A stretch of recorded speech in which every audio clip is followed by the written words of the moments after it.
Yeah, no problem. Thank you, Jennifer. I appreciate it. Can you guys hear me okay? Yeah, perfect. All right, I'm gonna go ahead and share my screen.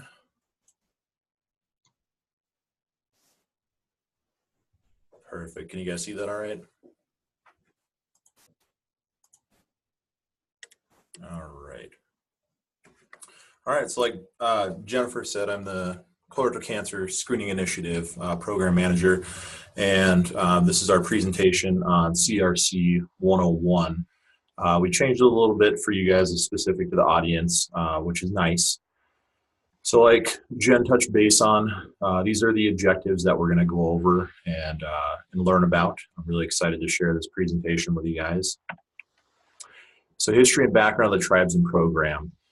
So we were awarded a cooperative agreement through CDC, and through that cooperative agreement, we've been able to work with and subaward 18 tribes out of the 20 that we work with in South Dakota, North Dakota, Nebraska, and Iowa. So the reason why we got this is the Great Plains American Indian men and women have the highest and second highest rate of cancer incidences among all American Indian and Alaskan Native population groups. So this is the staff that works with our CRC grant and subaward.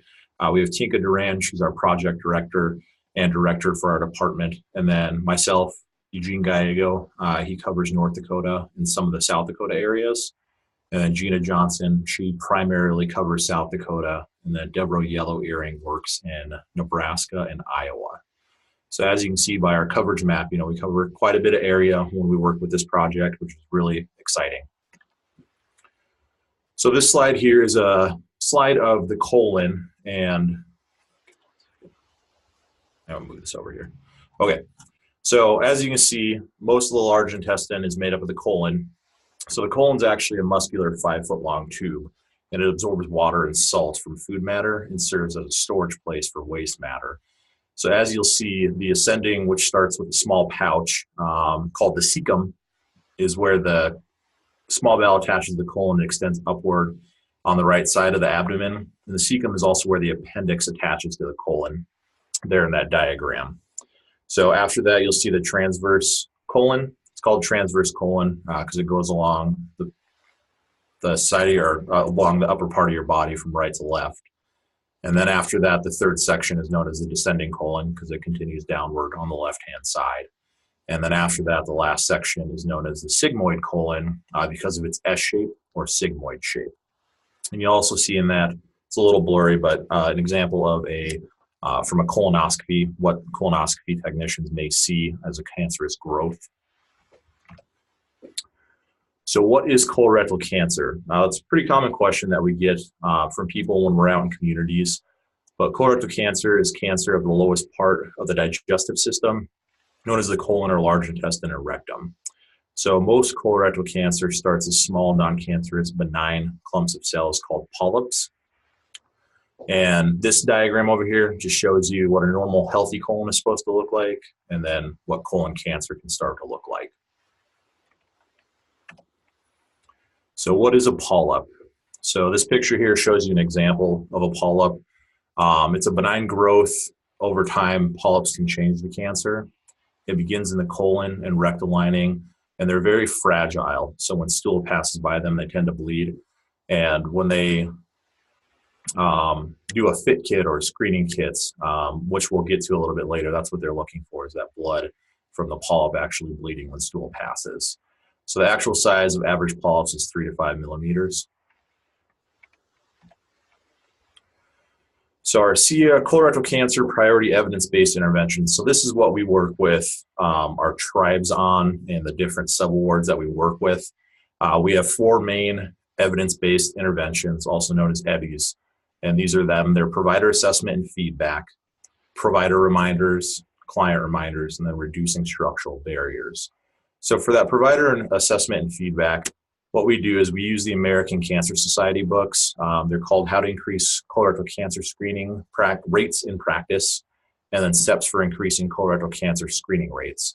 And what we do is we set up a meeting with the different hospitals or clinics, and we go in and we meet with the staff or the anybody who works in administration that has to do with colorectal cancer screening.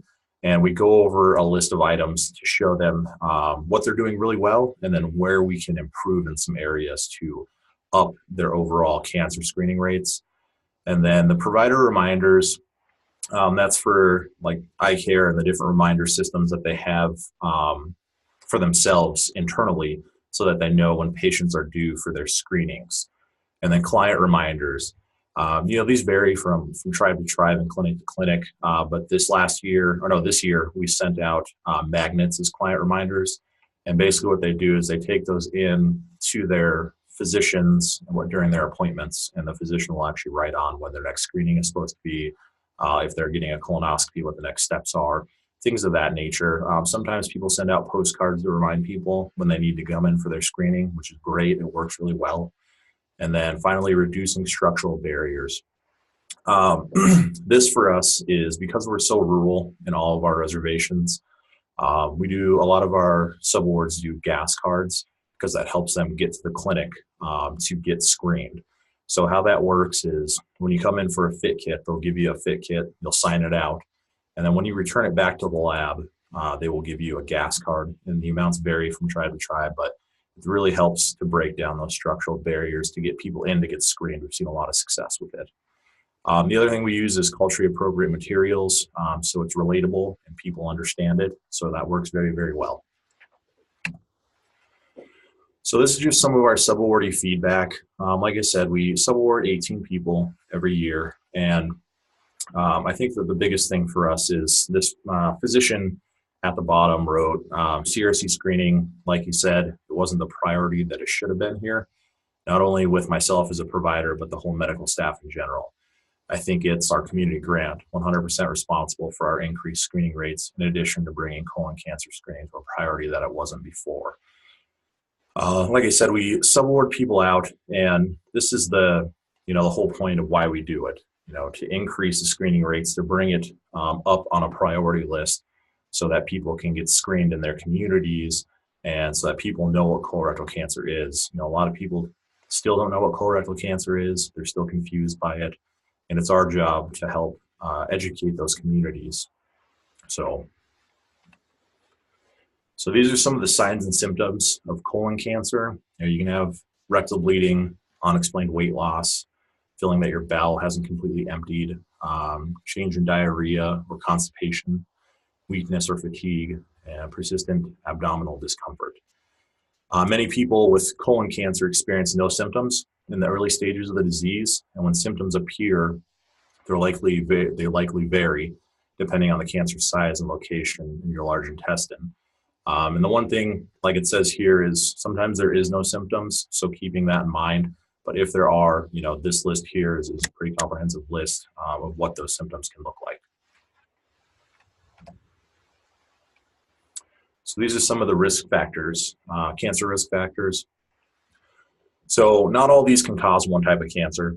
Some can play together and some alone when it comes to the cancer risk. So you have family history of colorectal cancer, your genetics, that's huge. If you have a family history of colorectal cancer, you should talk to your physician about getting screened so that you can start that at the age of 40. Tobacco is a big one, consuming tobacco or secondhand smoke or even thirdhand smoke. Diet and physical activity are big. Excess weight, lack of exercise and or alcohol consumption can play a part. And then sun and UV exposure. Obviously, too much sun isn't very good. Radiation exposure, and then pollution. So different types of radiation, like nuclear, radon, chemotherapy, radiation treatments, all those things can help contribute to your risk of cancer. So this is the natural history of colorectal cancer in this diagram. And colorectal cancer is a rapidly evolving and dynamic field, but now that we have a better understanding of the natural history of colorectal cancer, we know that colorectal cancer begins as polyps, and then, however, not all polyps progress to cancer.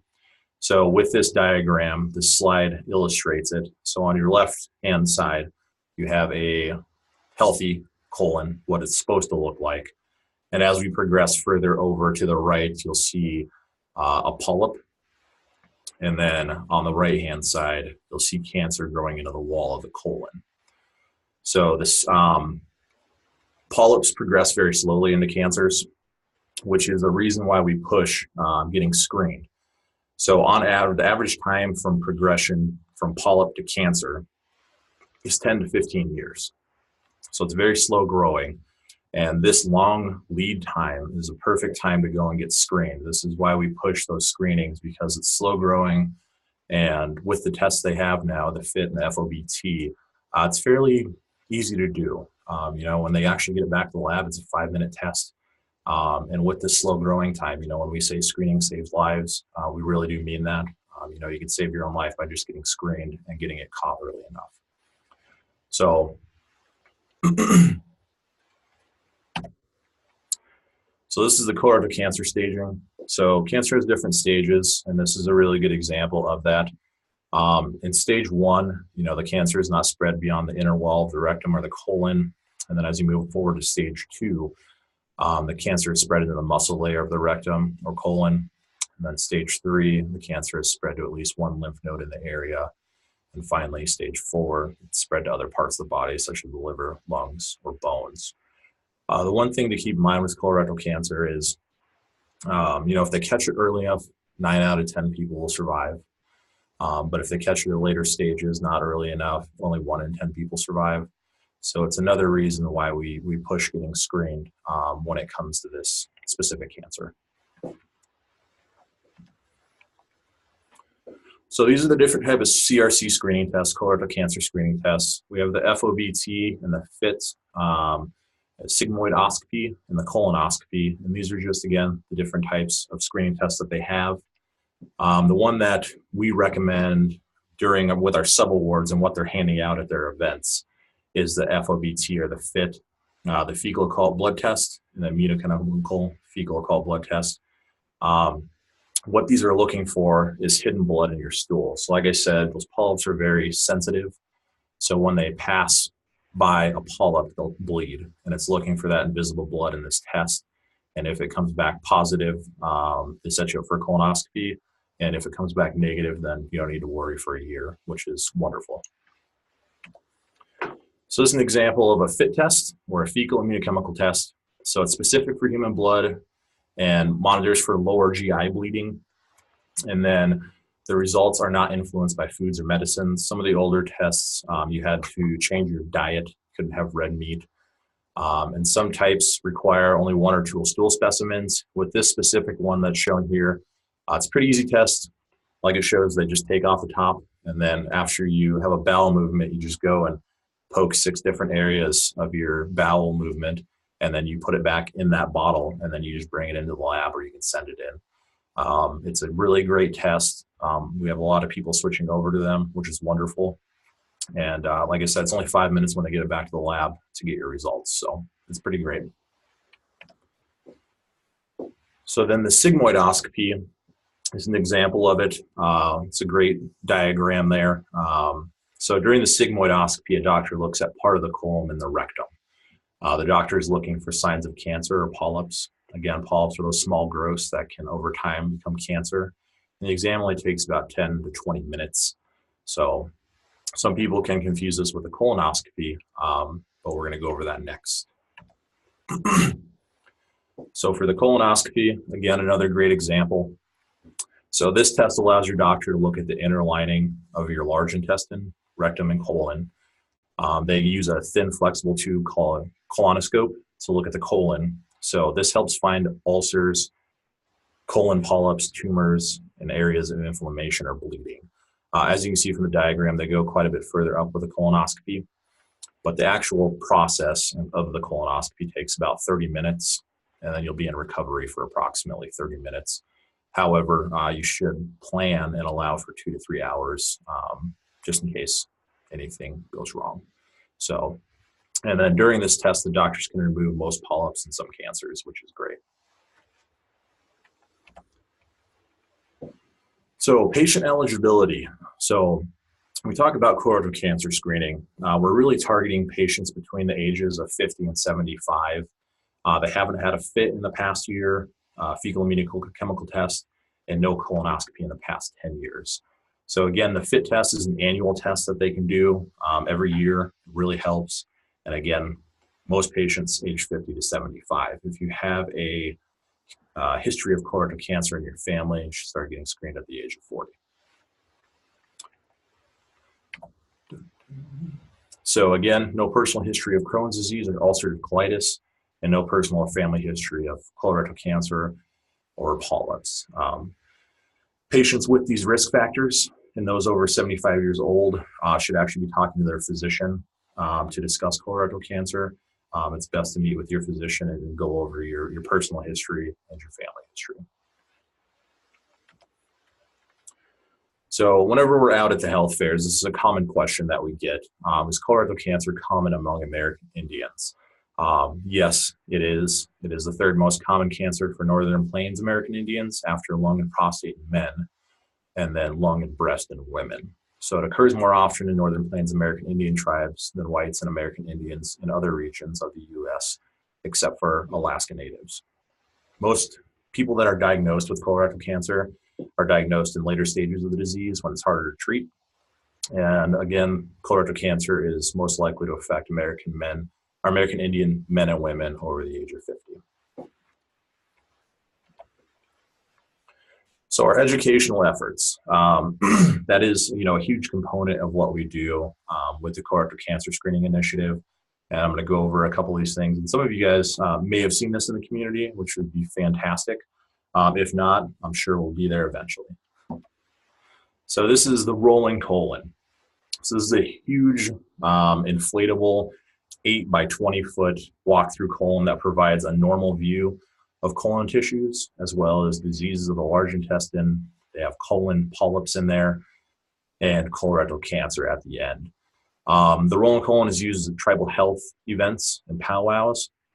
And at these events, our program provides not only the rolling colon, but evaluation materials, technical assistance, and just overall education to community members that are coming through. We actually walk people through this rolling colon and show them the different stages of polyps, again, what healthy tissue looks like. Really gives them an eye-opening view of what the colon is. Because without this, we would just be trying to explain something to them that they couldn't visually see or feel or touch. So the dialogue that we have with the tribal members is extremely important. It's us being there and able to discuss with them, answer any questions they may have.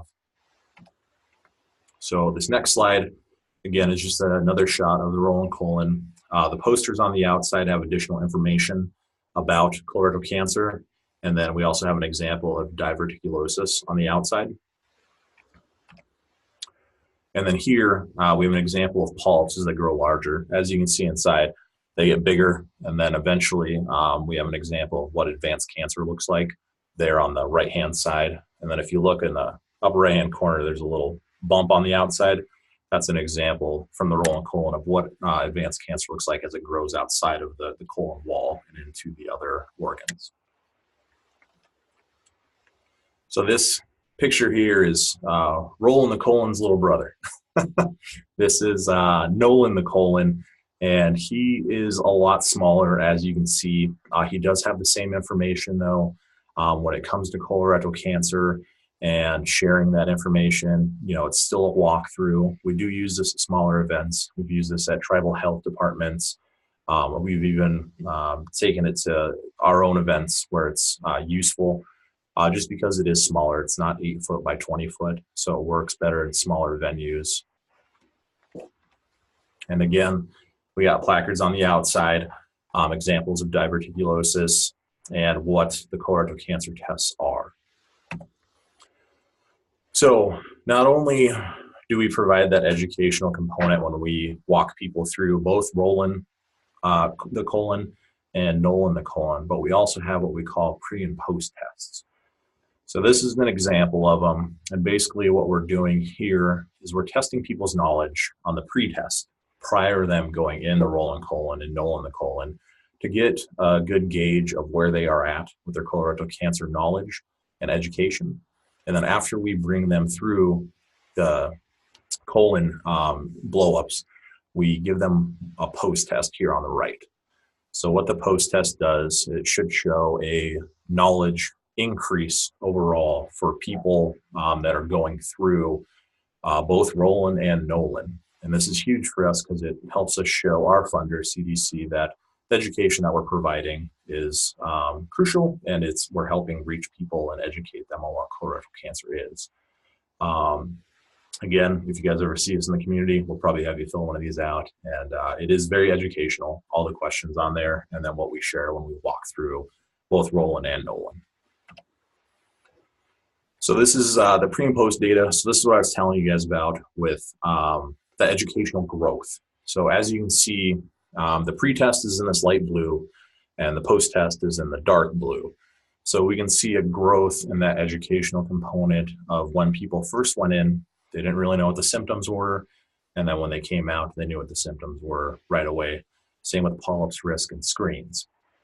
And then there, towards the bottom of the page, you can see, we always ask people, was the Roland colon or was Nolan the colon useful for you to understand colorectal cancer? And, they got to fill it out. Yes, a lot. Yes, some. No, not much. No, or not sure. Majority of our people put yes, a lot. Some people put yes, some. And then we ask if, they've been screened and if they plan on getting screened in the future. So you can really see with the education that we provide and everything that we discuss when we give these tours, only 3 people at this specific event had been screened, which was 12%. And by the end, after we got done chatting with them and answering their questions, we asked, do you plan on getting screened in the future? And 20 people said yes, or 77%. So it is a huge component for us. It's very educational. It helps make people aware of, what we have going on and the resources that we have for them. And then we're able to point them in the right direction of where they can get screened and pick up their kits and all those things. So the evaluation component, after we get done with every health fair that we have, after we've been in every community, after we've gone through the pre-test and the post-test, what we do is we compile all that information into a really nice report. And this is what it looks like. It's the Roland colon evaluation report. And once we get that done, we actually send that to our Subawardees so they can share it with their tribal council, tribal health directors, the CEO of the clinics, just to show them that this is important and that education component that we're providing is helping in their communities. So this evaluation part is very important that we get it out to people, and we enjoy doing the reports just because ourselves, it makes us feel good because we're able to see the growth in the communities. So March is Colorectal Cancer Awareness Month, which is why we wanted to do this presentation this month. Thank you, Jen, and everybody for allowing us to do this. This is our biggest month. So our educational efforts have also included making infographics about colonoscopies, what to expect. We do this in order to calm patients' nerves and let them know it's not that scary. And these 2 are just examples of things that we have produced for the different tribes and for educational materials. As you can see on the left, we have a FIT colorectal cancer screening guide. It really breaks everything down for them. It gives the different examples of what tests there are when it comes to FIT and FOBT. And then on the right side, we have an example of colorectal cancer symptoms. This is a very easy infographic for people to look at and understand what colorectal cancer is. And then in the middle, we have our colorectal cancer ribbon. So we have a blue ribbon for the month of March. And right now, like I said, it's very exciting because it's Colorectal Cancer Awareness Month, and we're in full swing and we enjoy doing it. So another component of what we do is we bring in guest presenters for actually all year, but specifically this month, Colorectal Cancer Month. We have Dr. Dorado Brooks giving a presentation actually on Friday, March 29th at 10 a.m. And we're very excited about it.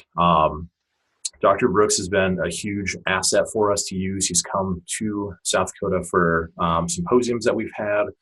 He's been a huge part for us to be able to educate and make advances in screenings, which is always a big thing for us. So we're very excited to have him get on and give a presentation for us. And if you guys want more information on that, feel free to reach out to me or to Jen, and she can forward it on to me. But up next, we have some videos that I wanted to share with you guys. So this falls in our education. We make them. This first one is culturally appropriate, and I'll get to the next one, but I just wanted to share this with you guys. I think it's about a minute and a half. This life is a gift.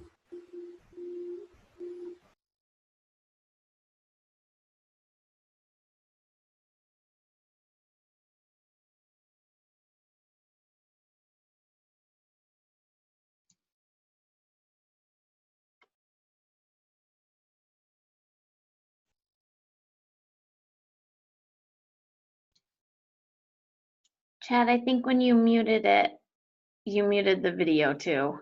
Oh, can you hear it now? Yes, now we can. Okay. Do you want me to start it over? No symptoms until it's too late. If it's not too far into it, sure. Oh, yeah. Let me do that. Sorry about that. No problem. There we go. This life is a gift. A precious circle.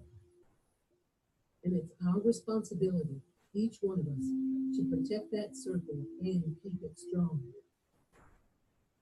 Part of that means protecting our bodies from cancer. Colorectal cancer is the second most common cancer among American Indians. Those diagnosed with colorectal cancer Who discover it early, have a 90% survival rate. most of the time, there are no symptoms until it's too late. Don't wait. Protect yourself from cancer. Protect the circle. If you're over 50 or older, or have a family history of colon cancer, talk to your doctor about colorectal screening. For more information on colorectal cancer and screening, contact the Great Plains Colorectal Cancer Screening Initiative, 1-800-745-3466. So again, that was just an example of one of the videos that we have had produced just to make things culturally sensitive and oriented so that people understand what colorectal cancer is, when they should be getting screened. This next video is another colorectal cancer screening video.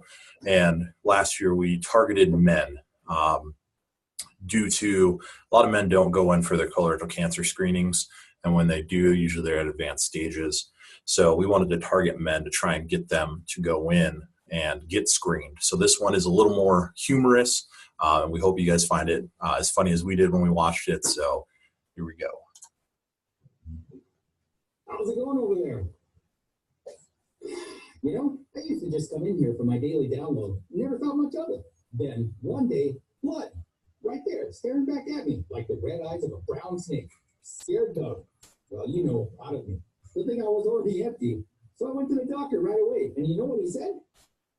What did he say? He said, "You better get a colonoscopy." And I said, "A clone's copy? Why would I want to clone that?" But he said, "No, a colonoscopy. It's when they take a little camera up there to see what the heck is going on. It's not a big deal. It's way smaller than what just came out of me." Anyway, I bent over right there like I was tying my shoes. But I guess that's not how they do it. So I scheduled an appointment to come back. Thing is, I couldn't eat the day before, and I had to drink a concoction that really cleared my pipes. I guess what they're looking for is called polyps. Looks like a little prairie dog in there just poking his head out. Those little guys can make trouble, even turn to cancer. Did it hurt? Nope, they're sleeping the whole time. We snipped a couple polyps out and said there was only one they needed to check for cancer. Everything came back clear, but now I get it done whenever the doc says to. I don't need any trouble when I'm dropping logs, if you know what I mean. I hear you, bro. Doc says catching polyps early saves thousands of lives every year. Too bad not everyone gets the old colon inspected. There's another test they got called the FIT test, or as I like to call it, the bag it and tag it. You just collect a little at home and send it in to get analyzed. You don't have to send the whole thing. Learn that the hard way. Man, I should really do that. Right on, brother. Too much? Yeah, cross the line, bro. If you're between 50 to 75 or have a family history of colon cancer, talk to your healthcare provider about a colorectal cancer screening. At-home test kits like the FIT or FOBT tests are available. Screenings save lives.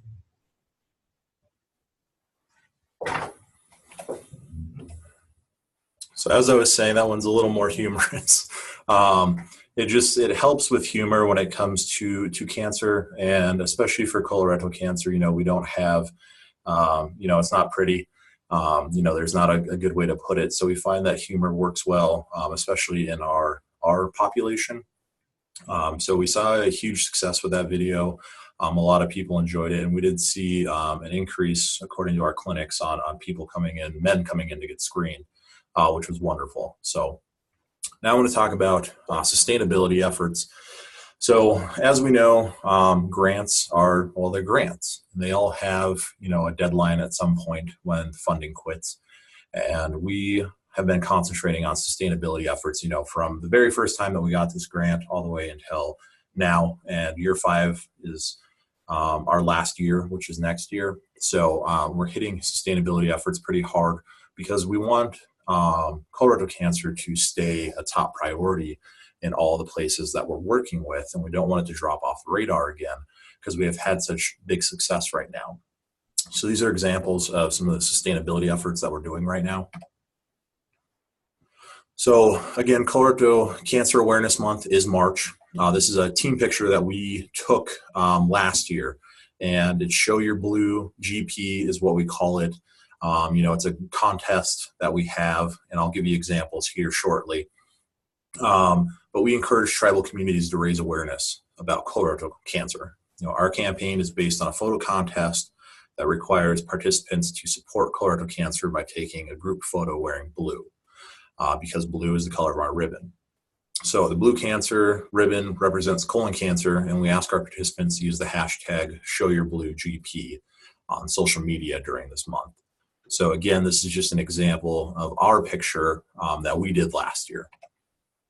So these are a couple different examples from the different tribal areas that we work with in clinics. So pictured right to left, we have Spirit Lake, Ponca, and Fort Yates. They all submitted photos, and again, it's Show Your Blue, and they can get really creative with it. It's a lot of fun.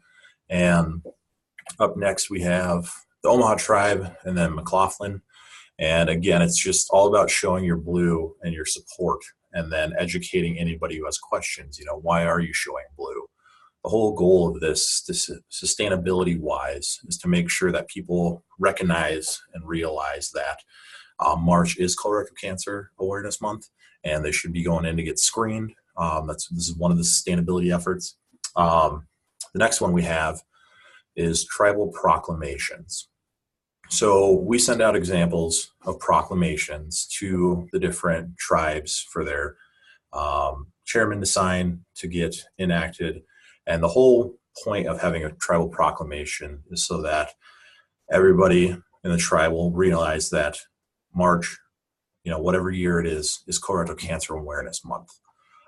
It would be, by doing this, we help raise public awareness of the risks and methods of prevention for colorectal cancer. So again, it's one of our big sustainability pieces that we try and get tribes to sign so that it doesn't end. So it's not more than just a one-year proclamation.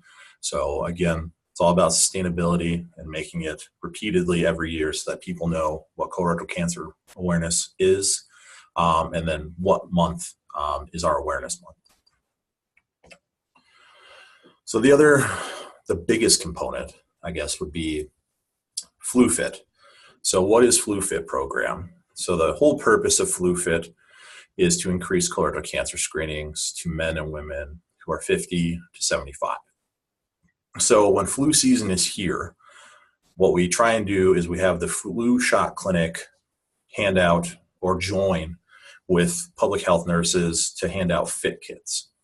Now, the reason why we do this is that when flu season gets here, let's say it's October or November, everybody's coming in for their flu shot. And if they're 50 to 75, we want to get them in the habit of, hey, I got to get my flu shot today, but I also need to pick up my fit kit. I need to get screened this year because last year, 1 year ago, I got screened, and screening is important.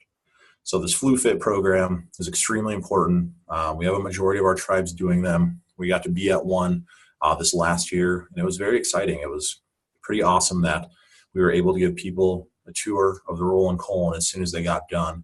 They got their flu shot done, and they picked up a fit kit, and they were bringing them back, as we were leaving, some of the people that came in the morning. So it's very effective. And for our sustainability component, it's very important that we get this implemented in all the places. And it's something that people can implement in their own communities. It is very successful. A lot of people do it nationwide. So the conclusion for the FluFit is it's an efficient way to increase colorectal cancer screenings that can improve screening rates in a variety of settings. Again, it's not just tribal settings, it can be anywhere. The FluFit programs reach many patients who may otherwise not have an opportunity to receive a screening, just because most people go in for their flu shot, right? So they can pick up a fit kit while they're there, which is wonderful. And the FluFit program was developed with support from the American Cancer Society, CDC, and HMO Cancer Research Network. So it's very important, and it's something that we push in all of our communities for that sustainability component. So Great Plains colorectal cancer data. So this is data that we have compiled since we started this program. And it shows, the growth of the program, the growth of screenings, and just how important it is to get this information out there, and why it's important for us to continue to educate people and go to these health fair events. I'll go ahead and go to the next slide. So again, this is aggregated CRC screening rates by IHS in North Dakota. So I have North Dakota, South Dakota, Nebraska / Iowa. So these are from our baseline year is 2015. And then we have 2016 and 2017. I'm currently working on 2018. I can't wait to get that chart up here with these. But the whole goal of our grant is to increase the CRC screening rates in all of the states and communities that we work in. So again, the North Dakota aggregated data here shows 5 tribal clinics, and the baseline data from 2015 was 22.8%, and in 2017 it was 29.8%. So we did see a growth rate there. And then the orange bars that you see are our Great Plains area IHS goal. So that's the goal that IHS sets every year for us, and we try and reach that goal. We're still working extremely hard to get there, but since implementation of our grant, the Great Plains Colorectal Cancer Screening Initiative in North Dakota, we've seen increases in screening rates ranging from 2% all the way up to 19%. For us, that's huge. That's people that weren't getting screened prior, before we got this grant, which is wonderful. And if anybody would like to use these charts in any presentations, just let us know, and then you just need to cite our program for putting them together. But up next we have South Dakota. Again, the green is our South Dakota IHS clinics, and the orange is our Great Plains area IHS. That's their goal. So as you can see, our baseline was 32.7, and then in 2017 it was 37.6. So we saw some growth there. In 2016, it was 38.2. It dropped a little bit in 2017. That's because we have staff changes, program changes, things of that nature. But since the implementation of our grant, we have seen in South Dakota increases in colorectal cancer screening ranging from 2.6% all the way up to 21.5%. So again, this is a very important work that we do to get people screened. And up next we have a combination of Nebraska and Iowa. So again, green is our clinics and orange is the IHS goal. So with these ones, we've seen a baseline from 10.5 and then all the way up to 2017, 31.6. So Nebraska and Iowa have been doing a really good job getting people in to get screened to try and find colorectal cancer. But since the implementation of this grant, again, we've seen increases ranging from 9.5% all the way up to 33.7%. So again, the increase in the screening rates is huge for us. It means more people are getting screened. They're watching their own health, and they're able to find out if they have colorectal cancer just simply by taking a FIT test, which is wonderful for us. So,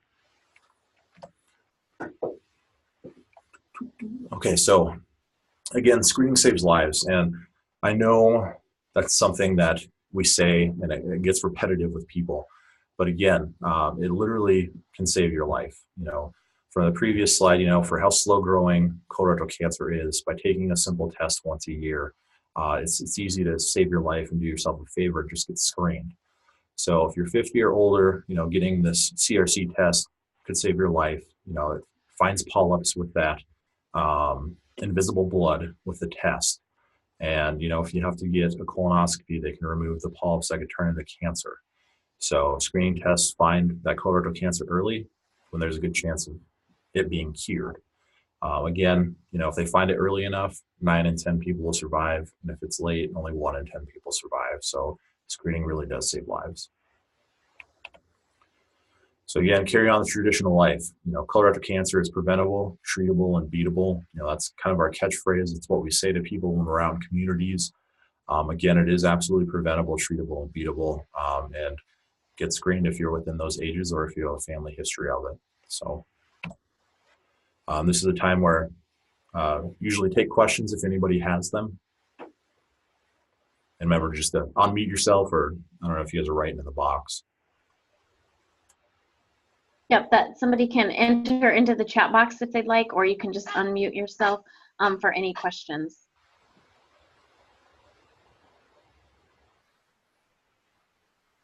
Hello, can you hear me? Yeah. Yep, we can hear you, Oh. Devereaux.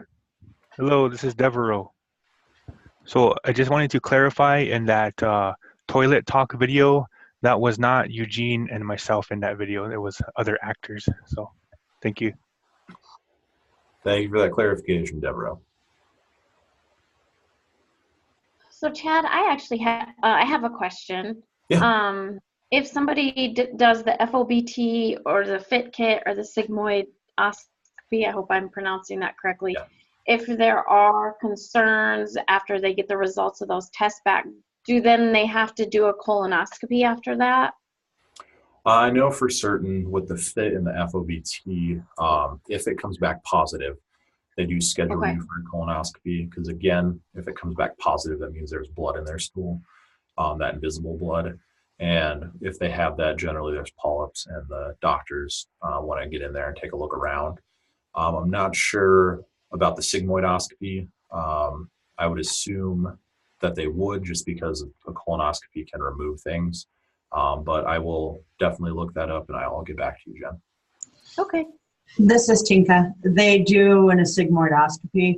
If they find stuff, then they will refer on for a colonoscopy, because the sigmoidoscopy only goes up so far up your colon. It doesn't go through the whole thing, whereas a colonoscopy goes through the whole thing. And it also will then cut the polyps off when they're going through the colon. They cut them up and suck them up in a vacuum little thing and go test them to see if they're cancerous or not. Perfect. Thank you, Tinka. Mm-hmm. Thanks, Tinka. Thanks, Chad. Yeah. Hi, Chad. This is Marie, and I guess I have an awkward question. But I was actually asking when my mother had a situation with polyps, like, how do you know the difference if something's polyps or hemorrhoids? Well, polyps are in your colon, Marie, and then you can take the test to get that screening. And I think hemorrhoids are in the rectum, and that are visible. So I think that would be the biggest difference. And then obviously the test for the FIT can test for those polyps when they do the colonoscopy. There are some hemorrhoids that are inside the rectum as well. But polyps usually, hemorrhoids don't turn cancerous, where polyps can turn cancerous. Again, though, the best bet would be to talk with your provider. He could determine what's a polyp and what's a hemorrhoid. Well, thank you for clarifying that, because there's something I was reading.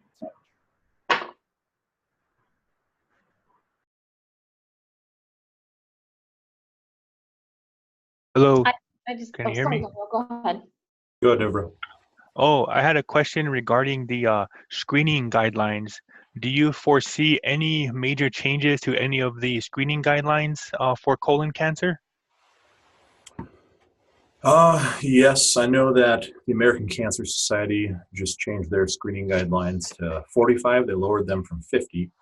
Um, and the U.S. Preventative Task Force, they still are at 50 to 75, but we foresee that age lowering. You know, they're finding a lot younger people in their 30s and their 40s are being diagnosed with colorectal cancer.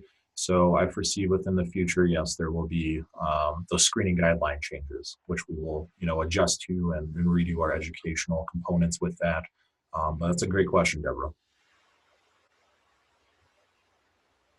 So Chad, we did have something pop up in the group chat from somebody that they are colon cancer survivor and they've been in remission almost 18 years. They haven't had a screening yet, but they do now every 5 years. They'll do one. Yeah, the colonoscopy. Mhm. You know, that's wonderful. I think it's Donna. Yes. You know, it's wonderful that you're a colon cancer survivor. That's great. Mhm. The other thing that we do for part of our educational component is what we call survivor stories. You know, we interview people that have gone through colorectal cancer or, you know, had scares, and we share their stories. So the thing that we find is a lot of people find that relatable and someone they can go talk to if they have questions, if they don't want to talk to a physician. So, you know, Donna, if that's not to put you on the spot, but if that's something you'd ever be interested in doing, you know, feel free to reach out to us. It's great to be able to share those stories and make it relatable to people within their own communities. And for us, it's something that we enjoy doing because it gives us that other side of the story. You know, we're able to see the impact that part of our program is doing, but also the impact that it had on someone's life and how they're, you know, doing now. So thank you for sharing that. Yes, thank you so much for sharing, Donna. I just had one thing kind of going off of what Devereaux had mentioned about the changes in the screening guidelines, and you talked about the changes of the age. If someone, even if they're below 45 or something, if they have any of those maybe concerns or symptoms that you had mentioned, it's encouraged that they also go speak to their providers because they could still have one of these tests done if the provider is Yes. necessary. Is that correct? Yeah, we always recommend it. I mean, if you're younger than that screening age, obviously having a conversation with your physician is always the best thing. If they think it's warranted and needed, then yeah, they can prescribe you to get a fit test done or an FOBT. Or if it's serious enough, sometimes they'll just do a colonoscopy. But it just depends on the physician and how that conversation goes. If you have a family history, first degree blood relative that has had colon cancer, they recommend that you get screened 10 years earlier than the person that was diagnosed. So say your mother had colon cancer at age 50. The recommendation is that you get screened for colon cancer at age 40, 10 years.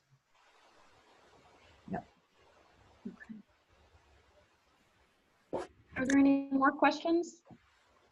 I have one more question. This is Devereaux. One of the questions was about like the pre-existing conditions. I don't know if you want to call them that, but conditions like ulcerative colitis or diverticulitis or whatever they're called. Do these screenings also help you identify those conditions, or is that a whole separate testing for those types of conditions?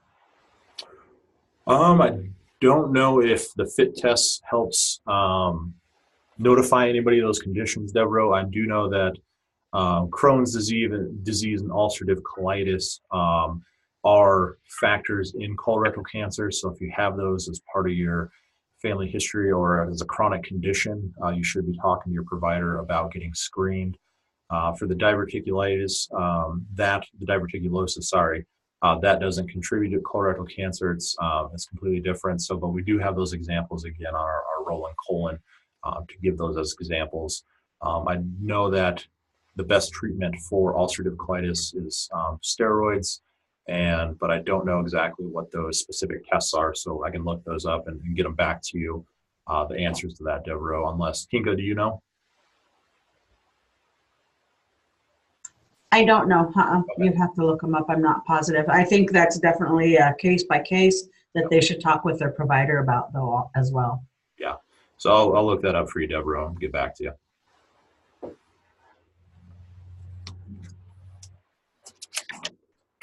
Do we have any other questions? Well, Hello, this is Devereaux. Oh, I don't have any more questions. I just wanted to tell you guys that. Thank you. sorry, Thanks, Deborah, I didn't mean to cut you off. And if anybody has any other questions, let me go. I have my contact information on this slide.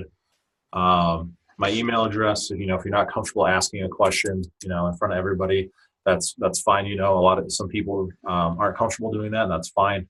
I have my email address and my extension number on here. If you have any questions or if you want to know where the next event's going to be at, feel free to reach out. We're more than willing to chat with you about these things and get you in touch with people for the fit kits and the screenings. Thank you, Chad, so much. That was an excellent webinar. A lot of good information that you shared, so we appreciate that. I just wanted to make note, everyone, that Shannon had put a evaluation link in the group chat, so please feel free to fill that out now. We will also be sending follow-up emails, like I mentioned in the beginning of the webinar, and that will include the evaluation link, the recording link, and please feel free to share that with whoever you'd like to share that with. And we will include the slides from Chad, and perhaps we can get some information on that speaker, Chad, that we can include in that email as well. Absolutely. And please join us for our webinar next month in April, and it's coming up pretty fast since we moved this one because of the snow day. So the April webinar will be on April 10th, and Emily Goodwies will be sharing a new newly developed resource, the Physical Activity Guide for Beginners. So we'll get the flyer out in a calendar invite this week for that as well. So please have that on your calendar and join us for that.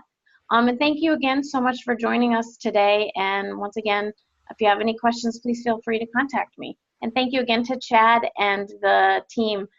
Great job and great work. Thank you. Appreciate it, Jen. Thank you, everybody, for joining. Everybody have a great day.